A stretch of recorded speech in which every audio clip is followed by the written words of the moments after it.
என்னை நன்றாக இறைவன் படைத்தனன் தன்னை நன்றாக தமிழ் செய்யுமாறே.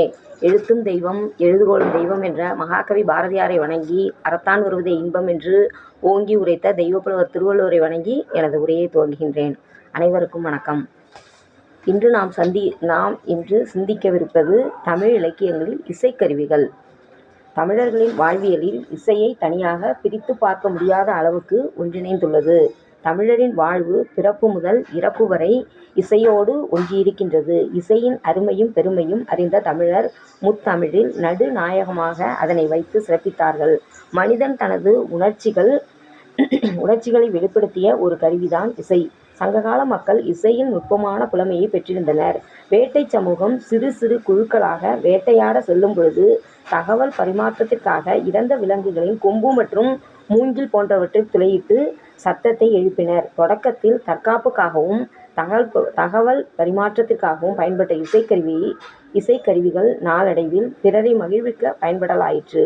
தமிழ் இலக்கியங்கள் இசைக்கருவிகள் பற்றி இக்கட்டுரையில் காண்போம். 13ஆம் நூற்றாண்டு நூலான சங்கீதர ரத்னாகரம் பேரி என்னும் இசைக்கருவியை பற்றி கூறுகின்றது.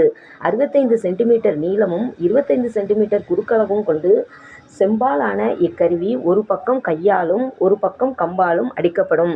இதில் இரணபேரி ஆனந்தபேரி போன்ற வகைகள் உண்டு. இசைக்கருவிகளின் வகைகள் பற்றி பதிற்றுப்பத்தில் கூறப்பட்டுள்ளது. புனம்புரி நரம்பின் தீந்தொடை பழுனிய வனரமை நல்யாழ் இளையர் பொருப்ப பண்ணமை முழவும் பதலையும் பிறவும் கண்ணறுத் தியற்றிய தூம்பொடு சுருக்கி காவில் தகைத்த துறைகூடு கலப்பையர். இது பதிற்றுப்பத்து 41வது பாடலில் கூறப்பட்டுள்ளது. சிலப்பதிகாரத்தின் அரங்கேற்று காதையில் குழல் யாழ் மத்தளம் போன்ற பல இசைக்கருவிகள் பற்றிய குறிப்புகள் காணப்படுகின்றன. குழல் வழி நின்றது யாழே, யாழ் வழி தன்னுமை நின்றது தகவே, தன்னுமை பின்வழி நின்றது முழவே, முழவொடு கூடி நின்றது இசைத்தது ஆமந்தரிகை. இது சிலப்பதிகாரத்தில் 139 142 வரை கூறப்பட்டுள்ளது. பறை செய்தி யாழின் பகுதியோடு தொகையி அவ்வகை பிறவும் கருவென மொழிப. இது தொல்காப்பிய பொருளதிகாரத்தில் 18வது வரியில் சொல்லப்பட்டுள்ளது. இந்த தொல்காப்பிய வரியிலிருந்து பறை யாழ் போன்றவை தமிழர் வாழ்க்கை நெறியின் அடிப்படையாக இருந்துள்ளதை அறிய முடிகின்றது. தேவாரத்தில் யாழ் குழல் கொக்கரி சச்சரி தக்கை முழவம் மொந்தை மிருதங்கம் மத்தளம் தமருகம் தந்துபி குடமுழா தத்தளிகம் முரசம் உடிக்கை தாளம் துடி கொடுகுட்டி போன்ற முதலிய இசைக்கருவிகள் குறிப்பிடப்பட்டுள்ளன.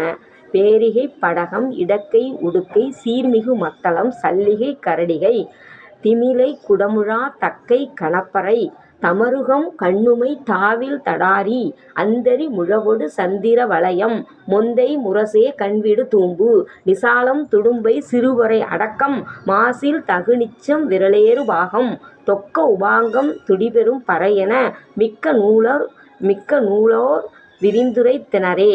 அடியார்க்கு நல்லாருரை இது கூறப்பட்டுள்ளது. இதில் இந்த தோற்கருவிகள் கூறப்பட்டுள்ளன என்று யாழ் நூல் அப்படிங்கிற நூலில் இது விபுலானந்தா அடிகள் எழுதுனது யாழ் நூல். சரிங்களா? அந்த யாழ் நூலில் இந்த பாடலடிகள் அழகாக குறிப்பிட்டுள்ளாங்க. இதில் பறைங்கிற இசைக்கருவியை பற்றி பார்ப்போம். தமிழினத்தின் தொன்மையான அடையாளமாக திகழ்வது பறையாகும். இது தோல் கருவியானது.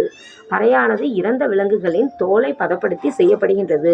குறிஞ்சி நிலத்திற்கு தொண்டகப்பறையும், முல்லை நிலத்திற்கு ஏறுகோட்பறையும், மருத நிலத்திற்கு கிணைப்பறையும், நெய்தலுக்கு மீன்கோட்டு பறையும், பாலைக்கு துடிப்பறையும் கருப்பொருளில் தொல்காப்பியர் குறிப்பிட்டுள்ளார். போரில் அடைந்த வெற்றியை பறைசால் சாற்றி மகிழ்ந்ததை புறநானூறு கூறுகின்றது. உழவர்களை உற்சாகப்படுத்தவும் தோற்பறை பயன்படுத்தப்பட்டுள்ளது. கைக்கசடிருந்த வெண் கண்ணகன் தடாரி என்று பொருநராற்றுப்படையில் பொருணன் ஒருவன் தடாரப்பறையை அடித்துக்கொண்டு தன் குடும்பத்துடன் கரிகாலனை தேடி சென்றதை கூறுகின்றது. அடுத்தது குழல். குழல் கருவிகளில் காணப்படும் 9 துளைகளையும் திறந்தும் பிறகு ஒவ்வொன்றாக முறையே விரல்களினால் மூடியும் வாசிக்கப்படும் பொழுது 7 ஸ்வரங்கள் பிறக்கின்றன. மூங்கில், சந்தனம், வெண்கலம், செங்காலி, கருங்காலி போன்றவற்றால் இக்கருவிகள் செய்யப்படுகின்றன. பல்லாகந்த கல்லா கோவலர் கொன்றைய தீங்குழல் மன்றுதொரு இயப்ப. இது நற்றிணையில் 8வது பாடலாக கூறப்பட்டுள்ளது. மேலும் ஆம்பல் என்ற கச்சத்தார் செய்த குழவை என்று குறிஞ்சி பாடலில் குறிப்பிடப்பட்டுள்ளது. கொம்பு பண்டை காலத்தில் விலங்குகளின் கொம்பை கொண்டு செய்யப்பட்டது. தற்போது உலோகங்களால் செய்யப்படுகின்றது. இது சுமார் 4 அடி முதல் 6 அடி வரை இருக்கும். அக்காலத்தில் மன்னர்கள் வெளியே வந்தாலும் போரில் வெற்றி பெற்றாலும் இக்கருவி இசைக்கப்படும். மின்னிடும் பீலி அணிந்தழை கோட்டோடு என்று மலைபடுகடாமில் மயில் பீலியால் அலங்கரிக்கப்பட்ட கொம்பு என்று அதன் அழகு வர்ணிக்கப்பட்டுள்ளது. நாகஸ்வரத்தின் தாய் பண்டைய ஊதுகொம்பு. இது ஊதுகொம்பு பின்னாளில் கட்டைக்கழல் என்ற முகவீணையாக உருவாகி திமிரி, இடைப்பாரி, பாரி என்ற பல்வேறு வடிவங்களை காலங்காலமாக தன்னுள் கொண்டு இன்றைக்கு நம்மிடையே நாதசுரமாக வலம் வருகின்றது. ஆதி மனிதனின் வேட்டையாடும் பொழுது வில்லின் நான் அம்பு எய்தவுடன் ஒருவித ஓசை எழுவதை உணர்கின்றான். அதுவே நரம்பு கருவியான வில்யாழ் பிறந்ததாக சொல்லப்படுகின்றது. சங்ககால இலக்கிய குறிப்புகளிலிருந்து பெரும்பானார் பேரியாழ் இசைப்பதிலும் சிறுபாணர் சீரியாழ் இசைப்பதிலும் வல்லவர்களாக திகழ்ந்தனர் என்பதை அறிய முடிகின்றது.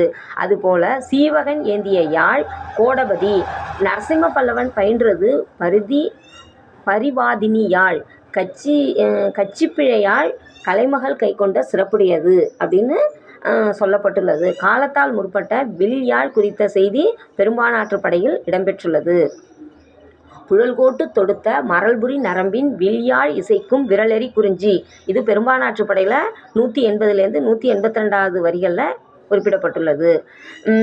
இந்த வில்யாழ் வில் வடிவில் அமைந்திருக்கும் என்றும் 21 நரம்புகளை உடையது என்றும் யாழ் நூல் குறிப்பிடுகின்றது. பண்டை காலத்தில் முக்கிய இடத்தை பெற்றிருந்த முரசானது இலக்கியங்களில் பல உவமைகளிலும் கூறப்பட்டுள்ளது. பனை மரத்தை கொண்டு முரசுகள் செய்யப்பட்டதை குறிஞ்சி பாடலில் என்ன சொல்லியிருக்காங்க?